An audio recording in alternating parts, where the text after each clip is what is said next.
Morning everyone, welcome to our channel. So ये video beneficial होने वाला है जो ओसिलेशन एंड वेव्स पेपर है बीएससी स्टूडेंट्स के लिए। और इसमें स्टार्ट करेंगे next unit and the topic will be reflection of sound. So इसमें साउंड कंसेप्ट पे आपको reflection, refraction, diffraction, like similarly in 11th 12th class you must have studied the reflection, refraction and diffraction of light waves. So यहाँ पे बात करेंगे sound waves की and देखेंगे कि साउंड वेव कैसे रिफ्लेक्ट होती है, कैसे रिफ्रैक्ट होती है एंड कैसे डायफ्रैक्ट होती है। सो क्या एप्लीकेशंस हैं, क्या लॉज हैं। सो we will first be discussing reflection of sound. So similarly like light, sound is also reflected. जैसे कि light आपकी रिफ्लेक्शन के लॉज को फॉलो करती है, सिमिलरली आपकी जो साउंड वेव है वो भी रिफ्लेक्शन के लॉ को फॉलो करेगी। लाइट एक इलेक्ट्रोमैग्नेटिक वेव है। लाइट कैसी वेव है? इलेक्ट्रोमैग्नेटिक वेव है। इलेक्ट्रोमैग्नेटिक वेव है मींस ट्रांसवर्स वेव है। कैसी वेव है? ट्रांसवर्स, जिसके अंदर जो ऑसिलेशंस हो रहे हैं वो कैसे हो रहे हैं? परपेंडिकुलर। बट हमारी जो साउंड वेव है, sound wave is longitudinal wave. Longitudinal wave का क्या मतलब है? इसके अंदर कंप्रेशन और रेयरफ्रैक्शन ये दोनों है। यहाँ पे आपके इलेक्ट्रिक फील्ड और मैग्नेटिक फील्ड, अगर ये वेव की ट्रेवलिंग है एक्स डायरेक्शन में, तो ये इस डायरेक्शन में आपका मान लो इलेक्ट्रिक फील्ड ऑसिलेट कर रहा है और जेड डायरेक्शन में आपका मैग्नेटिक फील्ड ऑसिलेट कर रहा है। तो ये आपका मैग्नेटिक फील्ड, ये आपका इलेक्ट्रिक फील्ड, जो ऑसिलेशंस होते हैं वो परपेंडिकुलर डायरेक्शन में। बट यहाँ क्या होगा? कंप्रेशन, रेडिफ्रैक्शन, जिस डायरेक्शन में वेव ट्रेवल कर रही है उसी डायरेक्शन में आपका ऑसिलेशन हो रहा होगा। So this is longitudinal wave and this is transverse wave. तो आज देखना है साउंड के अंदर कैसे रिफ्लेक्शन होता है। ठीक है, topic is reflection of sound. Sound कैसे रिफ्लेक्ट हो रही है। ठीक है, so similarly like light, sound also obeys laws of reflection. जैसे कि आपकी लाइट रिफ्लेक्ट करती है, सिमिलर वे में साउंड भी रिफ्लेक्ट करती है। So like light, sound is also reflected, sound is also reflected from a solid or a surface separating two mediums, separating two mediums। दो मीडियम्स को सेपरेट करने वाला कोई सरफेस है, जैसे कि मैं मान लेता हूं ये मेरा सरफेस हो गया, यहाँ एक मीडियम है 1, यहाँ एक मीडियम है 2। जब आपकी साउंड एक मीडियम से दूसरे वेव में जाएगी तो ये टकरा सकती है। ये सरफेस सॉलिड भी हो सकता है और like partially solid, we can say liquid भी हो सकता है, और it can be a gas, solid, surface, कुछ भी हो सकता है जो कि सेपरेट करेगा दो मीडियम को। ठीक है, तो जब साउंड वेव यहाँ टकराएंगी उसके बाद क्या होगा? Reflection. So this reflection we have to prove कि साउंड रिफ्लेक्ट करेगी। प्रूव करना मींस एक्सपेरिमेंटल एविडेंस हमारे पास होना चाहिए। एक्सपेरिमेंटल एविडेंस की कोई एक्सपेरिमेंट तो हो जिससे कि हम देख सकें कि कैसे साउंड रिफ्लेक्ट हो रही है। ठीक है, फिर इसके लॉज क्या है। ठीक है, डेफिनेशन क्या है इसकी, definition of reflection of sound, experimental, ये क्या एक्सपेरिमेंट है जिससे हम देख सकते हैं कि यस साउंड इज रिफ्लेक्टेड। उसी एक्सपेरिमेंट से हमें ये भी पता लग जाएगा हमारे लॉज ऑफ रिफ्लेक्शन क्या होने वाले। लाइक जो हमारे लाइट के लिए दो लॉ होते हैं, incident angle is equal to reflected angle and the incident ray, reflected ray and the normal all lie in the same plane. तो यहाँ सेम लॉज आएंगे, बट उन्हें कैसे वेरीफाई करेंगे ड्यू टू दिस एक्सपेरिमेंटल, वो देखना है। उसके बाद मैकेनिज्म, मैकेनिज्म कैसे होता है रिफ्लेक्शन आपका। उसके बाद इसकी प्रैक्टिकल एप्लीकेशंस क्या है, प्रैक्टिकल एप्लीकेशंस, प्रैक्टिकल यूजेस। आपने लाइक 9th क्लास में जरूर पढ़ा होगा इको, रेवर्बरेशन, सोनार। सोनार में क्या होता है? Sound navigation and ranging. Reflection of sound use करते हैं to detect any enemy submarine or like any hard objects beneath the ocean surface. तो ये कुछ एप्लीकेशंस हैं जिन्हें बिल्कुल लास्ट में डील करेंगे.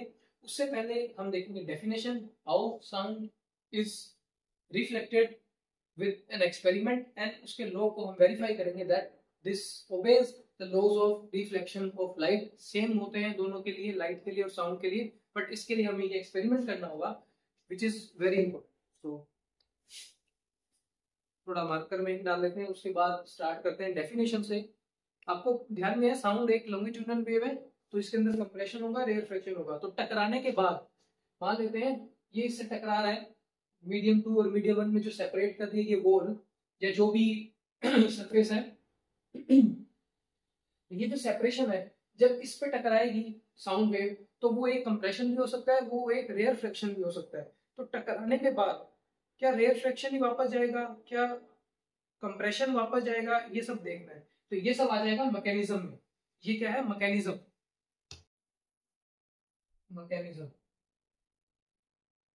कि जब अगर मान लो आपका कंप्रेशन टकरा गया, तो टकराने के बाद क्या होगा, रेयर फ्रैक्शन टकरा गया तो क्या होगा, रेयर से डेंसर जा रहा है तब क्या होगा, डेंसर टू रेयर जा रहा है तब क्या होगा. तो ये सारी चीजें देखनी है, बट उसके लिए पहले आपको एक्सपेरिमेंटल वेरिफिकेशन करवाना जरूरी है, सो दैट कोई कंफ्यूजन ना रहे. सबसे पहले डेफिनेशन देख लेते हैं. डेफिनेशन क्या होगी, bouncing back of sound, bouncing back of sound from a surface separating the two medias is all we can say reflection of sound. ठीक है, तो डेफिनेशन तो कोई ज्यादा आपको परेशान नहीं करेगी. Definition should be the bouncing back,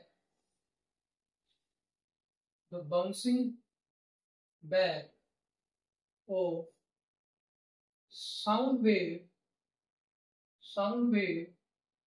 after striking the surface,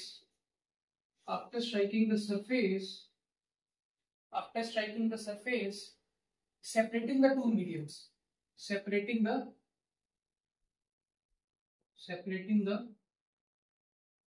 to medium.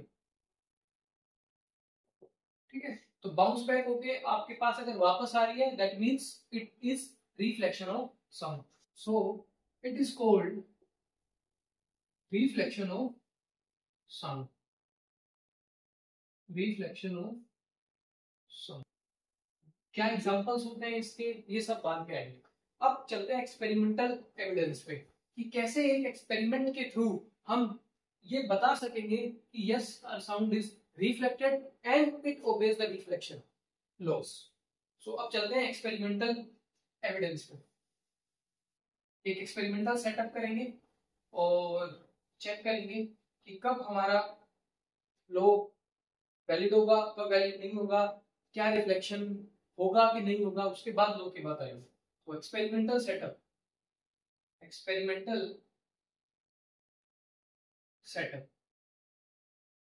इस सेटअप को ध्यान से देखो. हम क्या कर रहे हैं, इसमें एक बॉल है जिससे साउंड रिफ्लेक्ट होगी, एक रिजिड बॉल है, उसको मैंने लिया रिजिड बॉल जो कि सारी की सारी साउंड रिफ्लेक्ट कर देगी, लाइक कुछ भी एब्जॉर्ब नहीं करेगी. ठीक है, सारी की सारी एकदम परफेक्टली आपको रिफ्लेक्ट करके देगी अगर करेगी तो. ठीक है, कुछ एब्जॉर्ब नहीं करेगी साउंड. अब क्या करेंगे, इस बॉल के एक नॉर्मल ड्रॉ करेंगे, इस बॉल के एक नॉर्मल ड्रॉ करेंगे दैट इज एट 90 डिग्री. अब क्या करेंगे, दो ट्यूब लेंगे, first one will be placed here and the second one will be placed here. तो मैं क्या कर रहा हूँ, एक ट्यूब बना रहा हूँ.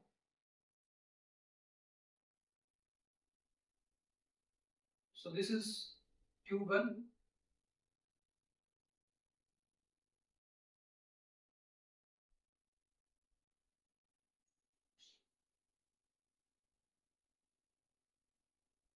ये मेरी पहली ट्यूब है.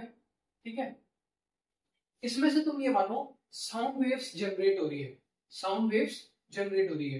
Sound wave generation. कि ये जो आपकी ट्यूब है इसमें ऐसा कुछ सोर्स रखा हुआ है साउंड का जिसमें से वेव जनरेट हो रही है, और वो वेव एक तरफ से ये एंड मैंने ब्लॉक किया हुआ है, एक तरफ से ये एंड क्या किया हुआ है, ब्लॉक, ये क्लोज्ड है। और अगर साउंड का कोई सोर्स रखा हुआ है तो साउंड क्या जाएगी, आगे की तरफ जाएगी क्योंकि पीछे है ब्लॉक। वैसे तो साउंड ऑल डायरेक्शंस में ट्रेवल करती है, लाइक मैं अगर यहाँ से बोल रहा हूँ तो यहाँ भी जा रही है, लेफ्ट साइड, राइट साइड, पीछे की तरफ। बट अगर इस ट्यूब के अंदर कोई सोर्स रखा हुआ है, पीछे का एरिया इसमें ब्लॉक कर दिया है, साइड से ब्लॉक्ड है, तो साउंड कहाँ जाएगी, सिर्फ फ्रंट एंड से बाहर निकलेगी। तो ये फ्रंट एंड से बाहर निकल रही है। मान लेते हैं ये जो एंगल नॉर्मल के साथ बना रहा है इसको हम बोलते हैं आई, इसको हम क्या बोलते हैं, आई। अब क्या होगा अगर मैं यहाँ एक और सेकंड ट्यूब प्लेस करूं, सेकंड ट्यूब प्लेस करूं, मान लेते हैं ये फर्स्ट, पहले ट्यूब ऐसे रखी हुई थी, किसी एंगल पे थी, that angle was like this, ठीक है। मान लेते हैं ये ट्यूब ऐसे प्लेस की हुई थी मैंने, ये मान लो मूवेबल ट्यूब है, इसको मैं चेंज करूंगा इसकी डायरेक्शन को कि देखने के लिए कि मेरे को कब सुनाई दे रहा है। क्या करना है, इस सेकंड एंड को ओपन रखना है, जैसे यहां क्लोज रखा था ये एंड ओपन है, ये तो ओपन है, इस एंड को भी ओपन रखना है। क्या करना है, यहाँ एक हियरिंग पर्सन चाहिए अपने को, यानी कि कोई ऐसा डिवाइस जो कि साउंड को डिटेक्ट कर सके, या फिर हम अपने ईयर्स की बात कर ले, ठीक है। तो एक ऐसा डिवाइस रखा हुआ है इधर, या फिर अपने हियरिंग पीस जो कि अपना ईयर है वो यहाँ रखा हुआ है, चेक करने के लिए, डिटेक्ट करने के लिए कि हमारे पास साउंड आ रही है कि नहीं आ रही, ठीक है। तो इस डायरेक्शन में हमारे पास नहीं आई, फिर हमने थोड़ी सी इसकी ओरिएंटेशन को चेंज किया, थोड़ी सी इसकी ओरिएंटेशन को चेंज किया, यहाँ लेके आए, तभी भी हमें साउंड सुनाई नहीं दिया। धीरे धीरे करते करते इसकी पोजीशन को हम कुछ ऐसा लेके आए कि ये ट्यूब ऐसे हो गई, ये ट्यूब इस एंगल पे हो गई। This angle is called angle of reflection.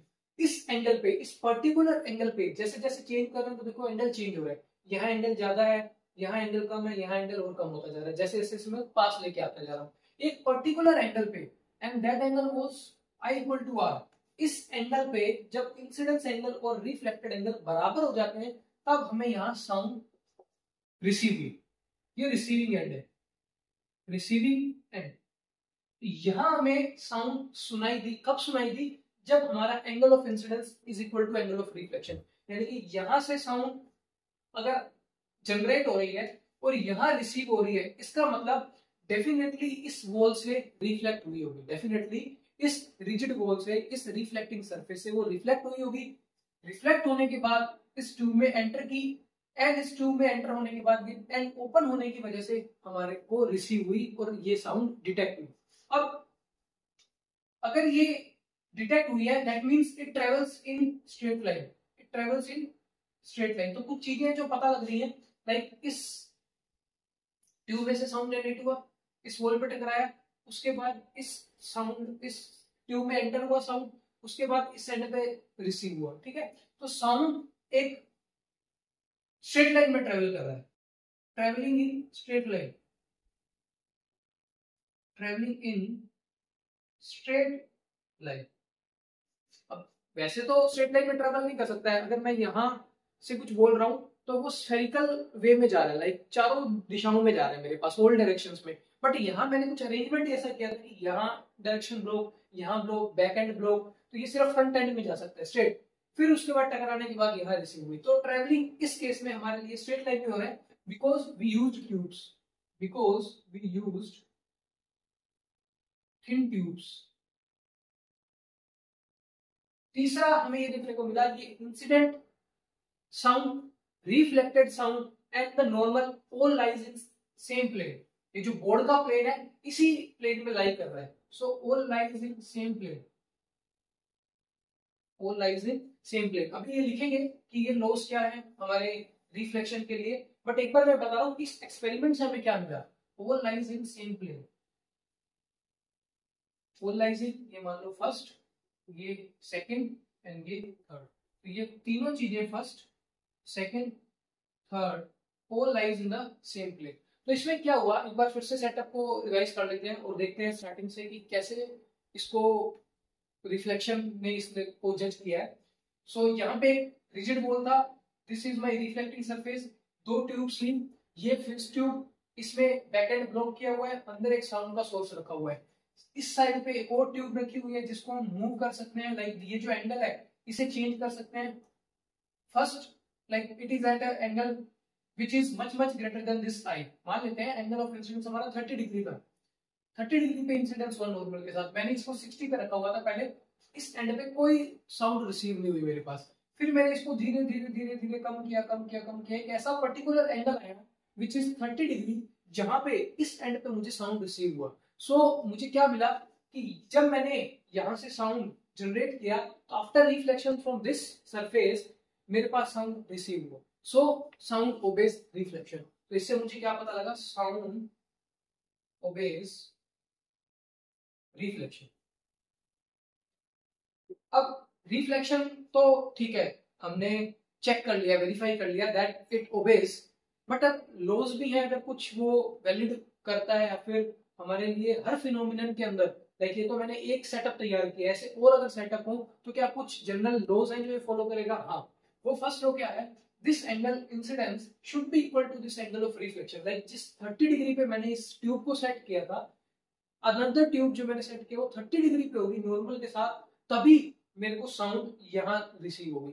Like अगर मैंने इस इंसिडेंस एंगल को 45 डिग्री कर दिया, तो अगर दूसरी ट्यूब मैं 30 डिग्री पे रखूंगा तो मुझे साउंड सुनाई नहीं देगी, अगर मैं 40 डिग्री पे करूंगा तभी सुनाई देगी। That means this angle should be equal and this angle is measured with normal, angle is measured with, angle is measured from normal. हमने नॉर्मल से मेजर किए ये एंगल, ठीक है। फिर एक क्या पता लगा कि ये जो इंसिडेंट साउंड वेव है, रिफ्लेक्टेड साउंड वेव है and normal all lies in the same plane, इसी बोर्ड में लाई कर रहा है। मतलब इसी ट्यूब को मैंने इस 2D प्लेन में सेट किया, कहीं ऐसे टिल्टेड नहीं थी, ये हवा में नहीं थी, 3 डायमेंशन में नहीं थी, सिर्फ 2 डायमेंशन में थी। साउंड से ट्रेवल किया, इससे टकराया, उसके बाद इसी बोर्ड के प्लेन में आ गया, नॉर्मल भी इसी प्लेन में था, तो all lies in the same plane, ठीक है।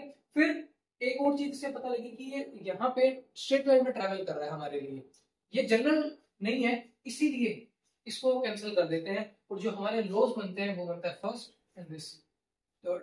सो मैं यहाँ पे लॉ लिखता हूँ। सो this was the experimental setup कि हमने 2 ट्यूब्स लिया, एक ट्यूब का बैक एंड फिक्स किया, एंगल ऑफ इंसिडेंस को सेट किया, इसे हिलाना नहीं है, दूसरी ट्यूब यहाँ रखी जो मूवेबल है, इसे मूव करेंगे एक पर्टिकुलर एंगल पे, दोनों इक्वल हो जाएंगे। सो दिस मींस कि लाइट हमारा साउंड इस रिफ्लेक्टिंग सरफेस से रिफ्लेक्ट होने के बाद यहाँ रिसीव हो रहा है एंड इट ओबेज 2 लॉज जो हम लिखने जा रहे हैं, ठीक है। And these laws are same which we deal for light. So law को लिख लेते हैं। So first law, laws of reflection of sound,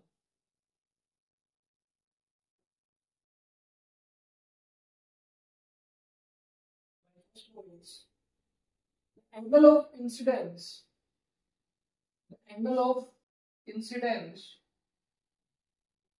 is equal to the angle of reflection for sound। और ये एंगल कहां से मेजर करते हैं? नॉर्मल से। And angle is measured from normal। तो साउंड के लिए हमारे पास एक फर्स्ट लॉ आ गया that angle of incidence should be equal to angle of reflection। Second, the incident sound, the reflected sound and the normal to the surface। Normal किसके draw किया था हमने? सरफेस के। Normal to the surface separating two media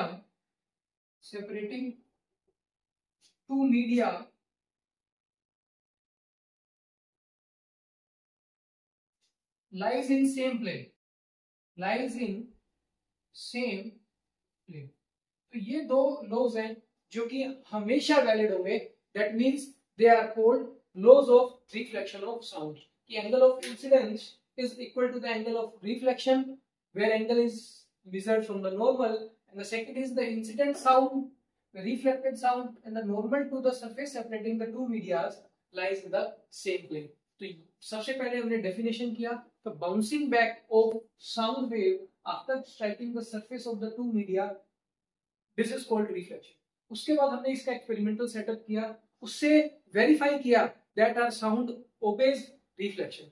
फिर उस reflection से हमें, उस एक्सपेरिमेंटल सेटअप से हमें कुछ कंक्लूजन्स मिले, and that conclusions are in the form of laws. तो दो लॉज हमें देखने को मिले जो कि सेम है एज दैट ऑफ लाइट.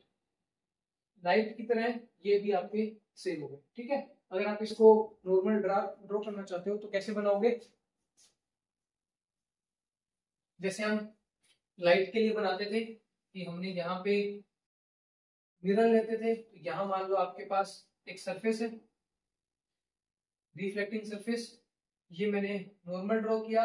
हम वहां पे लाइट को ऐसे रे दिखाते थे, यहाँ भी साउंड को ऐसे रे दिखा सकते हैं. कंप्रेशन एंड रेफ्रैक्शन की फॉर्म में आ रहे हैं.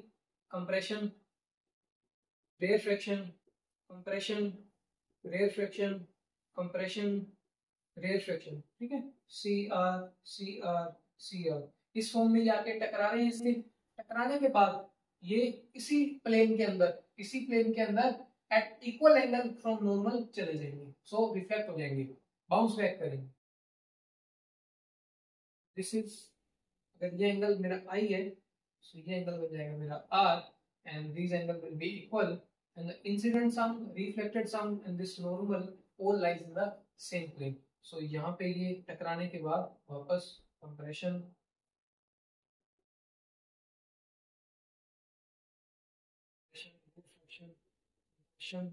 रिफ्लेक्शन, इस फॉर्म में वापस चले जाएंगे. सो इतना डायग्राम बनाने से अच्छा है हम क्या करेंगे, इसको एज अ सिंगल रे डिसाइड कर देंगे कि हमारे पास एक रे इंसिडेंट हुई है, ये नॉर्मल है, ये एक रे आई है यहाँ पे, लाइक साउंड वेव आया जिसका एंगल ऑफ इंसिडेंस आई है, so it will be reflected at an angle are.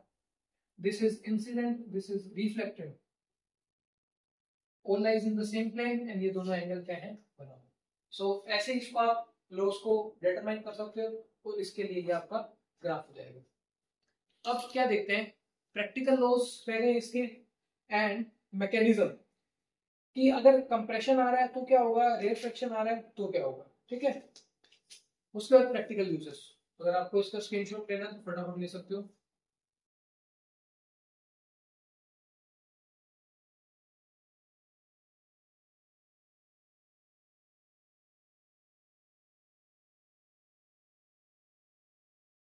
Mechanism सबसे लास्ट में करेंगे, उससे पहले हम कर लेते हैं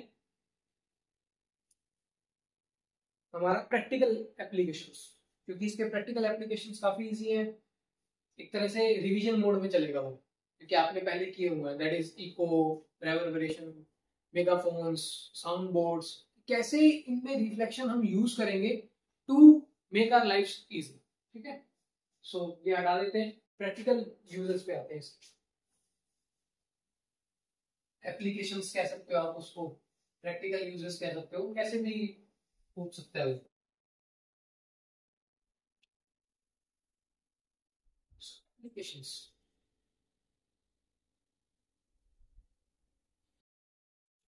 application of reflection of sound, कैसे हम अप्लाई करेंगे इसको.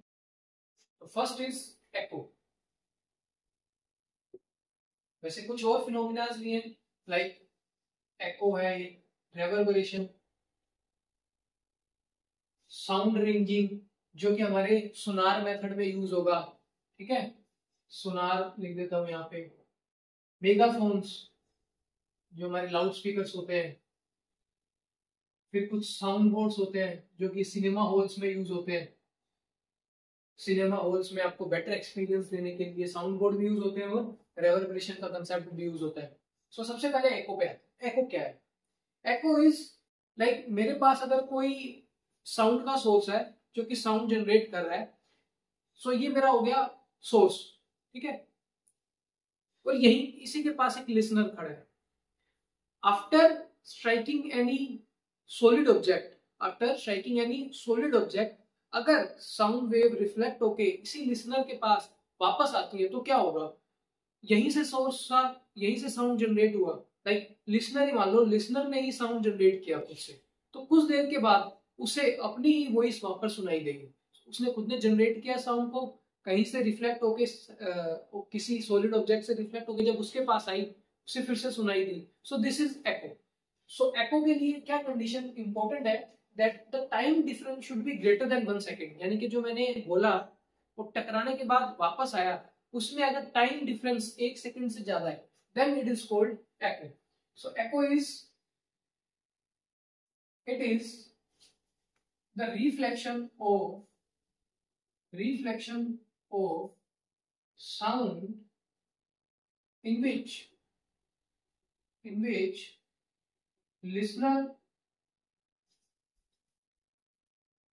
receives the sound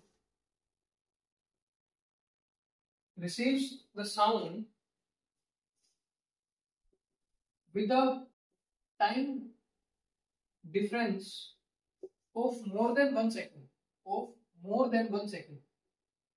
time difference 1 second से ज्यादा होना चाहिए। इसको डायग्रामेटिकली सोच के देखते हैं, मेरे पास है कोई बॉल है, ये एक बड़ी सारी बॉल है, यहाँ एक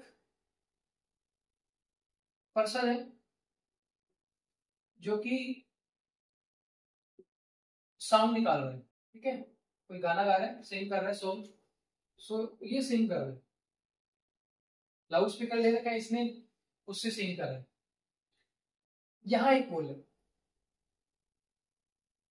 इससे टकराने के बाद, अब वैसे तो आप चेक करो साउंड चारों दिशाओं में जाएगी, ऑल डायरेक्शंस में, यहाँ भी जाएगी, ऊपर भी जाएगी, बैक साइड भी जाएगी इसकी, बट क्या होगा, आगे से रिफ्लेक्शन का, यानी कि जो ये साउंड आगे जा रही है वहां से रिफ्लेक्ट होने के चांसेस इसके ज्यादा है, लाइक पीछे में मैंने कोई सरफेस नहीं लिया, ऊपर कोई सरफेस नहीं लिया, नीचे अगर जो सरफेस लिया वो वेरी क्लोज टू इट है, तो जो सामने वाली बॉल है उससे टकराने के बाद जब ये वापस साउंड इसको सुनाई देगी, लाइक ये मान लो साउंड जाने की डायरेक्शन और ये साउंड आने की डायरेक्शन, और इसके बीच का टाइम इंटरवल, यानी कि यहाँ से साउंड जनरेट हुआ, यहाँ से हिट हुआ, स्ट्राइक हुआ यहाँ पे, उसके बाद इस पे रिसीव हुआ, अगर ये टाइम डिफरेंस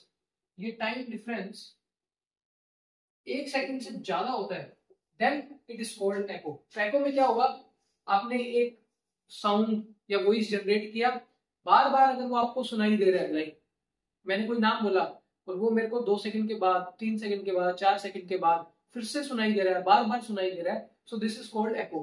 तो मूवीज में काफी ये सीन यूज होता है कि एक पहाड़ी के आसपास, लाइक कोई भी जो एक्टर होगा वो आपका एक क्लिफ पे खड़ा होगा, तो वहां पे माउंटेन्स है तो सारी जगह आसपास क्लिफ्स ही क्लिफ्स होंगी, जो हायर क्लिफ्स होंगी उससे टकरा के वापस आएंगी, ठीक है, क्योंकि जो छोटी होगी तो उससे तो ऊपर से निकल जाएगी तुम्हारी साउंड वेव, तो क्या होगा कि एक क्लिफ तो नहीं होगी वहां पे, आसपास चारों दिशाओं में ऑल डायरेक्शंस में क्लिफ होंगी, तो क्या होगा, यहाँ जाएगी साउंड, यहाँ जाएगी, अगर वो टकरा के आपके पास वापस आ रही है तो आपको सुनाई देगी, टकरा के वापस आ रही है आपको सुनाई देगी, टकरा के आएगी वापस आपको सुनाई देगी, सो दिस इज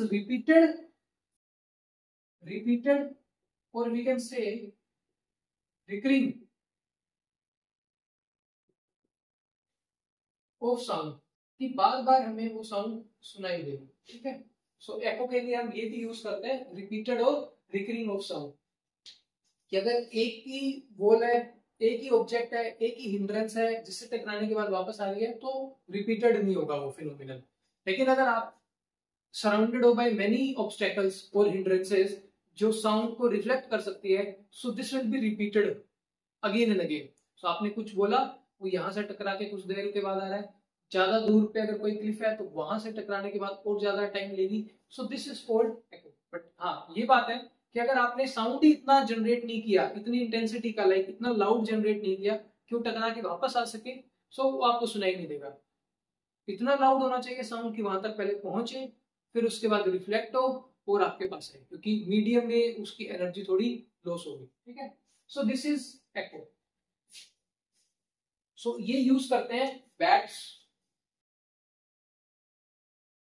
किसे यूज करते हैं, डॉल्फिन्स किसे यूज करते हैं, navigate, to navigate and to locate their prey, to locate their prey. So navigate भी इसी फिनोमिनन से करते हैं, लाइक वेव्स वो स्प्रेड करते हैं ऑल डायरेक्शंस में, अगर वो ऑब्स्टेकल से हिट करके वापस आ जाती है दैट मींस वहां पे उनका कोई प्रे हो सकता है और नेविगेशन भी उनका ऐसे ही चलता है. सो बैट्स यूज कर रहे हैं, डॉल्फिन्स और भी हैं जो यूज कर रहे हैं, but this is the better example क्योंकि बैट्स के अंदर हमें पता है कि they use the ultrasonic waves, infrasonic, ultrasonic hearing range, ये थोड़ा सा नेक्स्ट या उससे नेक्स्ट क्लास में डिस्कस करेंगे जब अल्ट्रासोनिक की एप्लीकेशन देखेंगे. अल्ट्रासोनिक क्या होता है आपका, इंफ्रासोनिक क्या होता है, हियरिंग रेंज क्या होती है. वैसे तो ये सबको पता है, this is based on frequency difference, कि जो हमारी हियरिंग रेंज है वो 20 हर्ट्ज से 20 किलोहर्ट्ज है. सो 20 हर्ट्ज से कम इंफ्रासोनिक, 20 किलोहर्ट्ज से अगर ज्यादा है तो अल्ट्रासोनिक बोलते हैं. तो तुम्हारे सिलेबस के अंदर अल्ट्रासोनिक वेव्स को कैसे प्रोड्यूस करते हैं, उसका डिटेक्शन कैसे करते हैं और उसका एप्लीकेशन क्या है, ये है. तो ये वाला जो अल्ट्रासोनिक का चैप्टर है, टॉपिक है, इसी चैप्टर के अंदर है. तो ये करेंगे बाद में, तब थोड़ा सा डिस्कशन इंफ्रासोनिक और हियरिंग रेंज पे भी करेंगे. So this was all about echo. Echo एक और इम्पोर्टेंट तुम्हारे टॉपिक है जो यूज होता है वो है सोनार. साउंड, इसका फुल फॉर्म है sound navigation and ranging. Sound navigation and ranging. So this is a method जिससे सबमरीन शिप्स ट्रेवल करती हैं इन द ओशियंस और बीनीथ द ओशियंस, अगर वो सबमरीन है तो. अब एनिमी की सबमरीन आसपास है कि नहीं, उसकी शिप आसपास है कि नहीं, या फिर बीनीथ द सरफेस कोई रोक तो नहीं है जिससे हम हिट कर जाएंगे, तो उसके नेविगेशन के लिए या फिर डिटेक्शन के लिए हम इसे रिफ्लेक्शन को यूज करते हैं, दैट इज एको को यूज करते हैं, जहां पे हमारी साउंड वेव ट्रेवल करेगी, टकरा के वापस आएगी. So this is the distance जो उसने ट्रेवल किया अपॉन टाइम. तो वेलोसिटी हमें पता है साउंड की वाटर में कितनी होती है, तो उससे हमें डिस्टेंस पता लग जाएगा. सिग्नल गया, फिर रिसीव हुआ, टाइम मिल जाएगा, डिस्टेंस. तो ये सोनार मेथड है जिसमें हम पूरी डिटेलिंग पढ़ेंगे कि कैसे एक उसके अंदर डिटेक्टर होता है, रिसीवर होता है, सेंड करने वाला सिस्टम होता है, जो यूज होगा रिफ्लेक्शन ऑफ साउंड पे. मेनली एको बोल सकते हो, एको बोल सकते हो आप, ठीक है. So second application is megaphones. Politics parties use करती हैं रैलीज के अंदर अपनी, और लाइक कोई भी अनाउंसमेंट करने के लिए यूज होते हैं मेगाफोन्स. आपके साउंड बोर्ड्स होते हैं कुछ जो सिनेमा हॉल्स में यूज होते हैं जिससे कि आपको बेटर एक्सपीरियंस मिले. उसके बाद स्टेथोस्कोप, जो कि मेडिकल डिवाइस है. स्टेथोस्कोप हर डॉक्टर के पास मिलता है जिससे वो अपनी हार्ट बीट को सुनता है. So this is also based on this reflection. तो ये सब जो रह गए एप्लीकेशंस, ये नेक्स्ट वीडियो में करेंगे along with the topic mechanism, mechanism of reflection of